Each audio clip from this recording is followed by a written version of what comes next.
আসন্ন ত্রয়োদশ জাতীয় সংসদ নির্বাচনে কুষ্টিয়ার 4টি আসনেই বিএনপির প্রধান প্রতিদ্বন্দ্বী জামায়াতে ইসলামী। পাশাপাশি ইসলামী আন্দোলন বাংলাদেশ, বাংলাদেশ খেলাফতে মজলিস, গণ অধিকার পরিষদ সহ অন্যান্য দল ও স্বতন্ত্র প্রার্থীরাও নির্বাচনে মাঠে সক্রিয়। কুষ্টিয়া 1 দৌলতপুর, কুষ্টিয়া 2 মিরপুর ভেড়ামারা, কুষ্টিয়া 3 সদর এবং কুষ্টিয়া 4 খোকসা কুমারখালী, এই 4 আসনেই বিএনপি প্রার্থীরা জয়ের ব্যাপারে আশাবাদী। এখন যদি আবার আমি ইলেক্টেড হতে পারি ইনশাল্লাহ, যে সমস্ত অসমাপ্ত কাজ আছে জনগণের প্রত্যাশা অনুযায়ী সেই কাজগুলো করব। আমাদের কুষ্টিয়ার জনমানুষের জীবনমানের উন্নয়নের জন্য কাজ করছে এবং এরই ধারাবাহিকতায় শিক্ষা, স্বাস্থ্য, অবকাঠামো এবং কর্মসংস্থানের জন্য আমরা কাজ করব।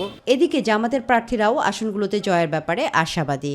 জেলায় মোট ভোটারের সংখ্যা প্রায় 17 লাখ। দীর্ঘ 17 বছর ভোট দিতে না পারার ক্ষোভ ও প্রত্যাশা রয়েছে সাধারণ ভোটারদের মধ্যে। তারা বলছেন, দল বা প্রতীক নয়, সৎ, যোগ্য ও জনকল্যাণে কাজ করবে এমন প্রার্থী তাদের পছন্দ। আমাদের কুষ্টিয়া সদর থানা জানেন একটু পোড়াটা পুড়ে যাওয়ার কারণে এবং অস্ত্রগুলো লুট হওয়ার কারণে আমরা এখনো আতঙ্কে আছি। সর্বোপরি শিক্ষা, নারী উন্নয়ন, শিশুদের জীবনের বিকাশ এবং সম্প্রীতি, ভালোবাসা এগুলো সৃষ্টি করার জন্য চেষ্টা করবে ইনশাআল্লাহ। এই ময়দান যদি লেভেল প্লেইং ফিল্ড হিসাবে ঘোষণা করতে হয় তাহলে অবশ্যই অবৈধ অস্ত্র এবং সন্ত্রাস এবং চাঁদাবাজদের গ্রেপ্তারের মাধ্যমেই এই খোকসা কুমারখালীকে নির্বাচনের একটা নতুন পরিবেশ তৈরি করতে হবে।